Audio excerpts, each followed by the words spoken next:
Bonjour à toutes et à tous, je suis Samuel Di Castro, ingénieur agronome et représentant des tomates en Tunisie.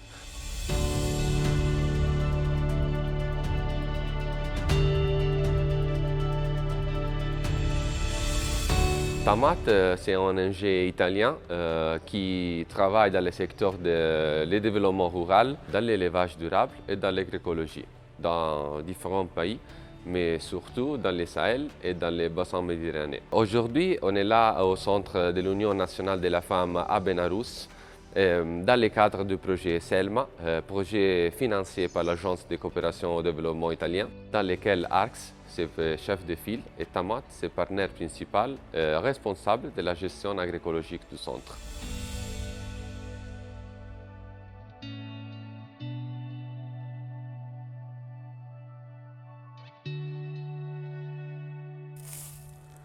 Ici, on est sur la parcelle destinée à la production de grandes cultures et des céréales. Dans ma droite, ici, on peut trouver les surfaces destinées à la production de céréales. On avait cette année les blés durs, les blés tendres, l'orge et l'avoine. Dans chaque culture, on avait 2 ou 3 différentes variétés locales. Dans ma partie à gauche, ici, vous trouvez un terrain où on avait réalisé des engrais verts, parce qu'on est dans un schéma de rotation culturelle dans lequel en année on produit des céréales et dans l'autre partie on cherche de rétablir la fertilité du sol.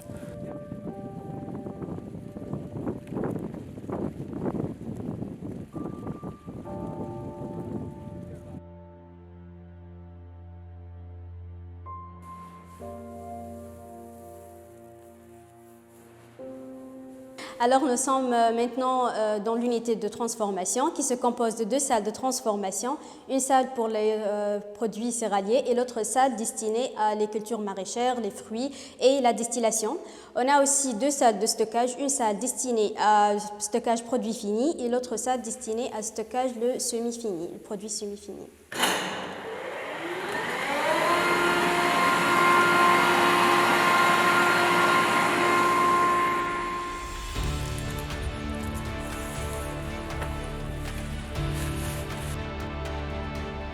Pour Tamat, l'agroécologie en tant qu'approche globale n'implique pas seulement des aspects agronomiques et écologiques, mais aussi des aspects sociaux, économiques et humains. L'objectif premier est de garantir la durabilité de la fertilité du sol à travers l'utilisation des techniques agroécologiques. Cette approche implique de ne pas utiliser des intrants chimiques de synthèse ni d'OGM. Dans les centres, on minimise le plus possible l'utilisation des intrants. C'est pour ça qu'on utilise seulement des petites doses des engrais biologiques. On cherche toujours d'utiliser la fertilité du sol pour arriver à la production de notre plante. Saha.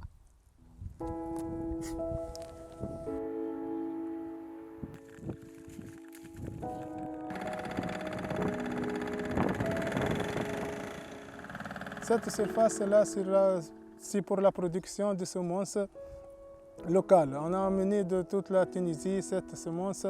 On a différents types de salades. On a les légumineuses, on a les fruits comme le pastèque, le melon, on a l'aubergine, la courgette, le courge, le gombo, qu'on va utiliser dans le centre.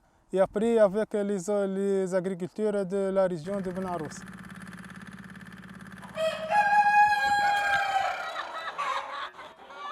Dans l'approche agroécologique, c'est très important l'intégration entre l'agriculture et l'élevage. Dans cette parcelle-là, on a réalisé un système agroforestier où on peut trouver la production de poulets pondeuses et à viande fermiers, biologiques, et des productions végétales.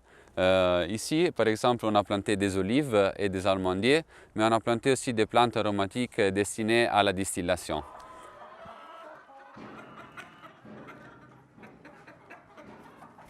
En Tunisie, on a un grand problème de salinisation de la nappe aquifère, en particulier ici à Benarous.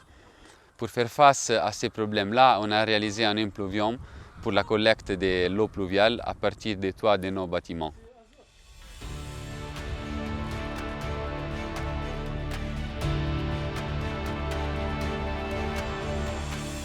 De manière générale, l'agroécologie est définie comme l'intégration de l'écologie et l'agriculture. Elle a pour but le développement de systèmes agroalimentaires plus durables et équitables, tout en intégrant des composants sociaux et d'écologie. L'agroécologie est en ce sens une réponse aux enjeux de l'agriculture, en particulier nourrir une population croissante et préserver les ressources naturelles dans un contexte de difficultés liées au changement climatique, à la conservation de la biodiversité et à la production de l'énergie.